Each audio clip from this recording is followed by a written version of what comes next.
जो थे वह हमारे नागरिकता से संबंधित थे, हमारी शासन व्यवस्था से संबंधित थे, राजनीति से संबंधित थे, तो वह तुरंत लागू हो गए। कब से? 26 नवंबर 1949। अगर आप सुना था पहली बार आंशिक रूप से, कैसे आंशिक रूप से यानी पार्शियली संविधान कब लागू हुआ? तो कब लागू हुआ? 26 नवंबर 1949। प्यारे बच्चों ध्यान रखना, अगर कहा जाएगा पूरा संविधान कब लागू हुआ, तो पूरा संविधान कब लागू हुआ? इसके ठीक 2 महीने बाद। भैया 2 महीने बाद कौन सा महीना होगा? जनवरी। क्या नाम है आपका? देखिए सुमित जी ने एकदम सही बताया। तो सबको ध्यान रखना, 26 जनवरी 1950 को हमारा पूरा संविधान लागू हुआ। तो यहाँ पे कैसा लागू हुआ था? आंशिक। यहाँ पे कैसा लागू हो गया? पूर्ण संविधान। और ध्यान रखिएगा, यहाँ से आपका क्वेश्चन जो है ये संविधान में मतलब एग्जामों में करीब 8 बार ये प्रश्न पूछा जा चुका है। कितनी बार? 8 बार ये प्रश्न पूछा जा चुका है। प्रश्न क्या है जो अभी हम आपसे पूछे जा रहे हैं वो कहेगा कि 26 जनवरी 1950 में जो हमारा पूर्ण संविधान लागू हुआ था, उस दिन संविधान में कितने भाग थे? कितने भाग थे? 22 भाग। कितने अनुच्छेद थे? 350, 95। प्यारे बच्चे ध्यान रखिएगा, 16 अनुच्छेद लागू हुए थे जब हमारा 26 नवंबर की बात हो रही थी। प्यारे बच्चे अब हम किसी बात कर रहे हैं 26 जनवरी 1950 से जो हमारा पूरा संविधान लागू हुआ, उस समय हमारे संविधान में भाग कितने थे? 22। एग्जाम में पूछा जाएगा वो गैर अनुच्छेद कितने थे? 350। प्रस्तावना एक और अनुसूचियां कितनी थी? उस समय अनुसूचियां थी हमारे पास 8।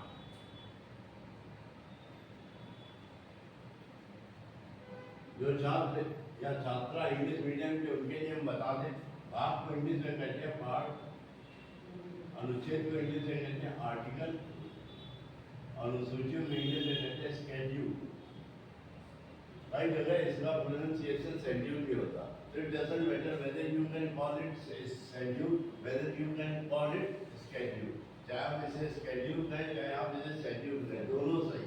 अगर आप हमसे पूछेंगे ज़्यादा सही कौन सा है, तो ज़्यादा सही प्यारे बच्चे स्केड्यूल है। पर ज़्यादा प्रचलित कौन सा है? तो वह शेड्यूल। इसे हम हिंदी में क्या कह रहे हैं? अनुसूची। तो संविधान यानी 26 जनवरी 1995 को 1950 में जब हमारा संविधान लागू हुआ, तो 22 भाग 350 में अनुच्छेद और 8 अनुसूचियाँ थी। यहाँ से सबको समझ आए? प्यारे बच्चे, इस 26 जनवरी 1950 में जो संविधान लागू हुआ था, इसे हम लोग कहते हैं मूल संविधान। क्या कहते हैं? मूल संविधान। यानी कि इंग्लिश में कहते हैं ओरिजिनल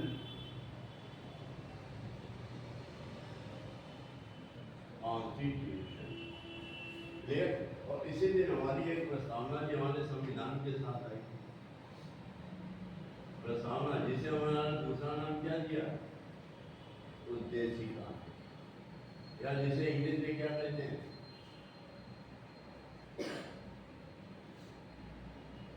प्रीएम्बल। ठीक। अब यहाँ पे आपको ध्यान रखना है कि जिस दिन हमारा ये संविधान लागू हुआ, जिस दिन हमारा ये संविधान लागू हुआ, उसी दिन हमने इसका एक और नाम दे दिया।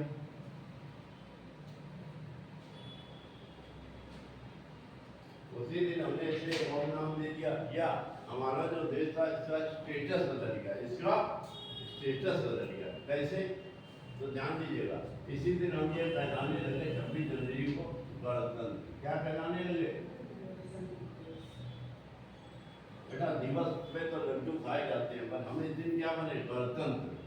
और गणतंत्र को इंग्लिश में क्या कहते हैं? रिपब्लिक। अच्छा, आप में बहुत सारे बच्चे होंगे जो ऐसे होंगे जो हिंदी मीडियम वाले को हिंदी फोकस कर रहे हो, इंग्लिश को ध्यान ही नहीं दे रहे हो। पर ये मेरी आपसे हम्बल रिक्वेस्ट है कि आप भविष्य में बनने वाले हैं अधिकारी, तो आपको इंग्लिश और हिंदी दोनों की नॉलेज होनी चाहिए। योग आप किसी की भाषा करें, पर नॉलेज आपको दोनों की होनी चाहिए। क्लियर? तो पहले बच्चे इसीलिए टर्म कौन सा यूज हो रहा? रिपब्लिक। यही से आपका प्रश्न बना, जिसको मैंने बताया कि कम से कम 8 बार एग्जाम में पूछा जा चुका। पहला प्रश्न जो सबसे ज्यादा पूछा गया, हो सकता है आपको अपने एग्जाम में मिल जाए, वो वह पूछेगा गणतंत्र क्या है। क्या पूछेगा? गणतंत्र क्या है। तो आपको देखना वह विकल्प जहाँ पे लिखा हो, जहाँ का सर्वोच्च पद, जहाँ का सर्वोच्च पद वंशानुगत। यहाँ का सर्वोच्च पद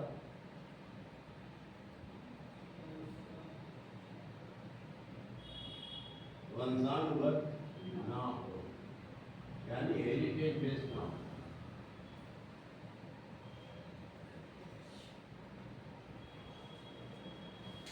जैसे आपके पिता की संपत्ति आपकी है, मान लीजिए आपके पिता किसी के नाम संपत्ति नहीं करते हैं, वह वसीयत नहीं बनाते और किसी दुर्घटना में उनके साथ कोई दुर्घटना हो जाती है और वह बैकुंठ में पहुंच जाते हैं, तो जब वह बैकुंठ पहुंच जाएंगे तो वह संपत्ति किसे मिलेगी? सरकार के अंदर जाएगी। कहाँ पे जाएगी? अब सुनिए मेरी बात, क्या बोलने में आपको है? रंजना ने जो बताया वो अपने हिसाब से सही बताया, लेकिन वह सही नहीं, क्योंकि यदि हमारे पिता ने किसी के नाम संपत्ति नहीं की है तब भी वह संपत्ति हमें मिलेगी, क्योंकि I am the bona fide son of my father, मैं अपने पिता का संतान। मुझसे ज्यादा मेरे ड्राइवर ने, यानी मेरे पिता का जो ड्राइवर था उसने उनकी सेवा की, नौकरानी ने उनकी सेवा की, सबने सेवा की, लेकिन जब संपत्ति देने की बात आएगी तो वह वंशानुगत के अंतर्गत वो हमें ही मिल जाएगी, क्योंकि हम उनके पुत्र हैं। यदि हमारे पिता ने कही थी कि हम अपने पुत्र को नहीं देंगे तो वसीयत में हमें संपत्ति नहीं मिलेगी, लेकिन अगर वो बिना बताए टपक गए तो वो हमें ही को मिलेगी। चाहे ड्राइवर, मोहल्ला, गांव, रिश्तेदार सब ने मिलकर हमारे पिताजी की बहुत सेवा की हो, लेकिन वसीयत या संपत्ति किसे मिलेगी? तो वंशानुगत का नियम कहता हमें मिलेगी। देखिए एक बार फिर से बताते हैं, कई बार जो हम सोचते हैं हमें लगता है वही सही है, और हमने ये आपसे बता दिया कि अगर हमने इसमें आपको बताया तो वही सही है। हमें क्या लगता और क्या सही है, इन दोनों में जमीन और आसमान का अंतर होता है। जब आप बिना पॉलिटी पढ़े प्लॉटी का कोई क्वेश्चन करते हैं तो आपको चारों विकल्प तो सही लगते हैं, और जब आप सही सीखने के बाद करते हैं तो आपको वही विकल्प सही लगता है जो सही होता है। क्लियर? आप इस बात को ध्यान रखिएगा। तो मैंने कहा सर्वोच्च पद वंशानुगत नहीं होगा। अब आपको यहाँ पे ध्यान रखना है कि हमारा सर्वोच्च पद है कौन सा।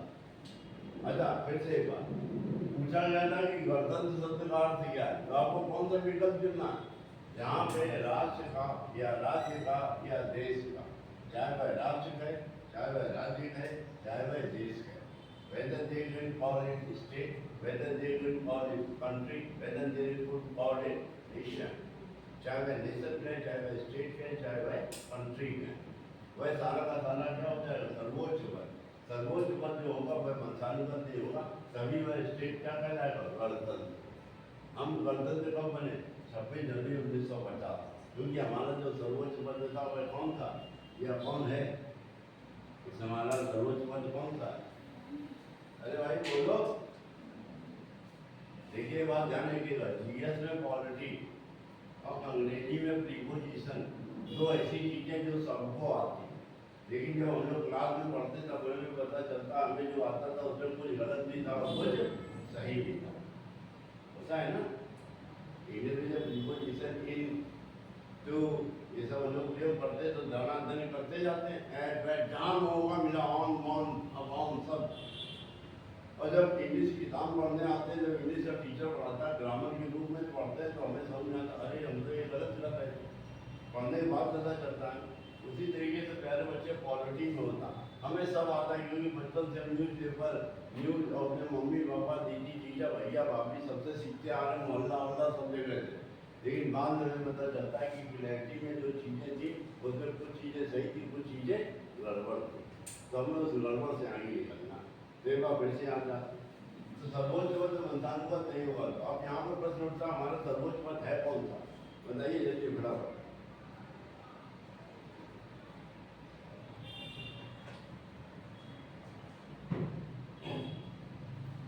देखिए क्लास इसलिए होती ताकि आपके मन में जो हो वो आप बताएं, सही या गलत क्या है वो हम लोग सही करें। ये आपका इमेज बनाने की जगह नहीं है, ये आपकी भूल की सुधार की जगह है। यहाँ सारे एक्सपेरिमेंट होने चाहिए, जो गलत होना है